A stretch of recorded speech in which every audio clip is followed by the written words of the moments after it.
Salut à tous, j'espère que vous allez bien. On se retrouve pour la review d'Hell in a Cell 2022 qui s'est déroulée dans la nuit de dimanche à lundi. Cette semaine, du coup, c'était un très très bon show de mon avis. C'était vraiment un bon show. Chaque fois que j'ai pas de hype pour un show, le show au final il est assez bon. Assez étonnant quand même parce que les titres les plus importants n'étaient pas mis en jeu. Roman Reigns n'était pas là, du coup, c'est assez ouf de voir un pay-per-view sans le gros titre là de WWE mis en jeu. C'est assez dommage d'ailleurs. Mais malgré tout ça, le show était quand même très très bon. Le show a commencé avec Bianca Belair contre Asuka contre Becky Lynch. C'est un triple threat match pour le titre féminin de Raw du coup. Le match a duré 18 minutes 56. Assez long. Franchement pas trop long, pas trop court. Pour moi c'était parfait. Dans le ring c'était parfait. Un peu à l'image de WrestleMania cette année entre Becky Lynch et Bianca Belair. Le in-ring était parfait. Chaque superstar qui était dans le match se suffisait à elle-même. Asuka elle a été grandiose. Becky Lynch elle a été grandiose. Même si son personnage à Becky Lynch, plus le temps passe, moins j'apprécie. Mais là j'arrive quand même à apprécier malgré le fait qu'elle soit assez fourbe. Enfin, c'est pas vraiment la Becky Lynch que je préfère, mais je vous en ai déjà parlé. Et pareil pour Bianca Belair, elle a été incroyable dans ce match. Pour moi, Bianca Belair, il n'y a rien à dire. J'ai pas vu encore le classement du puits. Je sais même pas quand il sort d'ailleurs, celui de 2022. Mais Bianca Belair, si elle n'est pas première, je comprends pas vraiment. Si elle n'est pas première du puits féminin, je comprends pas du tout. Enfin bref, Bianca Belair, elle avait tout à jouer dans ce match-là. Elle devait défendre son titre face à deux superstars. Elle devait prouver, c'était sa première défense. Même si elle avait défendu face à Sonya Deville en weekly, mais c'était pas en pay-per-view. C'était pas aussi sérieux que là. De base, le match c'était juste contre Asuka, mais Becky Lynch s'est rajouté au match. Et le in-ring était parfait, c'était incroyable. Becky Lynch, j'ai réappris à aimer Becky Lynch dans le in-ring. Je trouvais que ces derniers temps, depuis qu'elle est revenue de sa grossesse, son niveau in-ring se dégradait. Là, Asuka, ça fait tellement plaisir de la revoir. Asuka, quand même, elle a 41 ans. Et dans le ring, elle assure toujours autant. C'est vraiment ouf. Et Bianca Belair, elle est toute jeune. Elle est incroyable. Et j'espère que son règne va durer parce que vraiment, elle me mérite. Et pour moi, dans quelques années, Bianca Belair, elle fera partie des gros morceaux de la WWE. Certes, on a des noms comme Ronda Rousey, etc. Enfin, surtout dans la division féminine, Ronda Rousey, c'est peut-être le plus gros nom actuel. Mais pour moi, dans quelques années, on se souviendra tous du run de Bianca Belair à la WWE. Mais celui de Ronda Rousey, on s'en rappellera un petit peu moins. Parce que pour moi, Ronda Rousey, c'est pas un game changer, mais bon, c'est pas le sujet. Franchement, Bianca Belair, c'est peut-être ma catcheuse actuelle préférée. Donc voilà. Le match était vraiment très très bien. À la fin, on a un enchaînement de finishers. On a Becky Lynch qui fait son main handle slam sur Asuka. Après une grosse série de soumissions de Asuka qui portait sa soumission sur Becky Lynch. Je sais plus c'est quoi le nom de la soumission d'Asuka. Enfin bref. Et du coup, Becky Lynch, elle a réussi à porter son main handle slam. Et à ce moment-là, on a Bianca Belair qui est re-rentrée dans le ring, qui a pris Becky Lynch, qui l'a jeté hors du ring et qui a fait le tomber. On pourrait croire que c'est un tombé assez foiré, enfin que c'est un finish assez foiré et que ça décrédibilise un petit peu Bianca Belair. Moi, je trouve pas parce que il y avait comme une petite ligne directive pendant ce match-là où Becky Lynch elle essayait de voler le tombé de tout le monde et à ce moment-là, en gros, Bianca Belair elle a mis une correction. Elle a dit tu veux voler mon tombé à chaque fois, bah vas-y, toi dégage. C'est moi qui vais le tomber à ta place. Du coup, voilà, grand opener et franchement, je suis vraiment content de ce match-là. Ensuite, en deuxième match, le match m'a permis de souffler un petit peu. Je vais pas vous mentir, je me rappelle plus du tout du match. Je me rappelle des grandes lignes du match. En vrai, le match était assez court, il a duré 8 minutes 25. Bobby Lashley face à MVP et Homo, c'était un handicap match. Il n'y avait pas trop d'enjeux là-dedans. Mais tout ce que j'ai retenu, c'est la victoire de Bobby Lashley. Et ça me fait plaisir. Homos et MVP, ils n'étaient pas tellement bien dans le match. C'est encore un peu pareil que ces dernières semaines à Raw. Ça essaye d'éviter le fight. Enfin bref, c'était pas ouf ouf. Bobby Lashley, il remporte le match en faisant sa soumission, comment on appelle ça déjà? Son Hurt Lock, voilà, sur MVP. Et après le match, un truc assez choquant quand même, c'est qu'il prend la ceinture de la WWE d'un fan et il l'embrasse. En gros, il fait genre bientôt c'est mon tour, bientôt je vais redevenir champion. Il nous tisse quelques petits trucs. Et là, vraiment, on se perd un petit peu parce que Roman Reigns il a 30 milliards de challengers. Si Bobby Lashley se rajoute encore une fois, bah, on s'y retrouvera plus. Après, moi, je trouve que c'est un bon challenger, Bobby Lashley. Enfin, bref. Après ça, on a eu Kevin Owens contre Ezekiel. C'était un match en simple. Le match a duré 9 minutes 20. Franchement, le match était bien, je m'y attendais pas. Je trouvais que le match était plutôt bon, assez réussi. En fait, à chaque fois que Kevin Owens est dans le match, il redore un petit peu le match. Parce qu'on va pas se mentir, Elias in-ring, c'est assez léger même s'il a quelques capacités qui sont vraiment bien.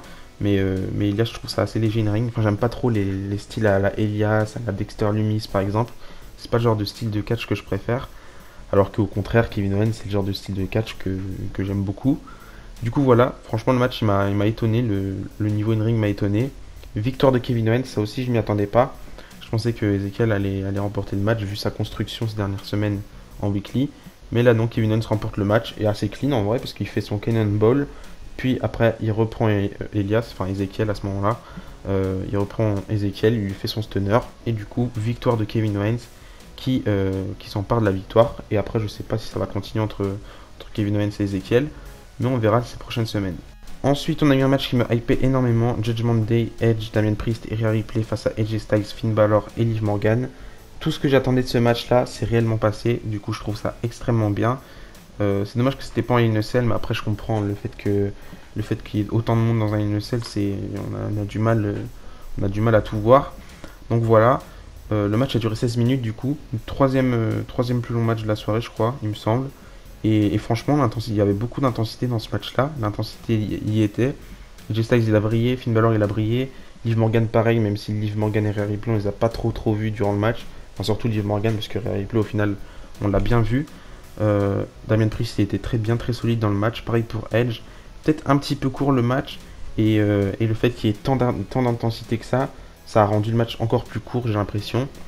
Et du coup victoire de Judgment Day comme prévu avec Edge qui fait un spear sur Finn Balor pour le tomber. Je sentais aussi que le tomber allait se faire sur Finn Balor. En fait, ce qui s'est passé en fin de match, c'est que Finn Balor était prêt à faire son coup de grâce pour remporter le match.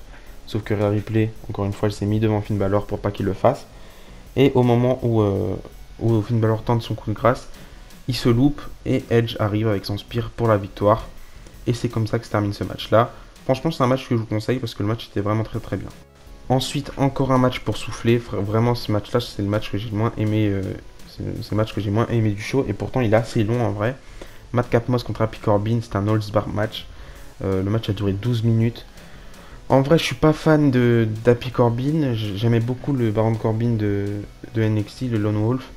Madcap Moss, j'ai jamais vraiment aimé. Même quand il était en mode Riddick Moss, quand il courait après le titre 24/7, je kiffais pas tant que ça.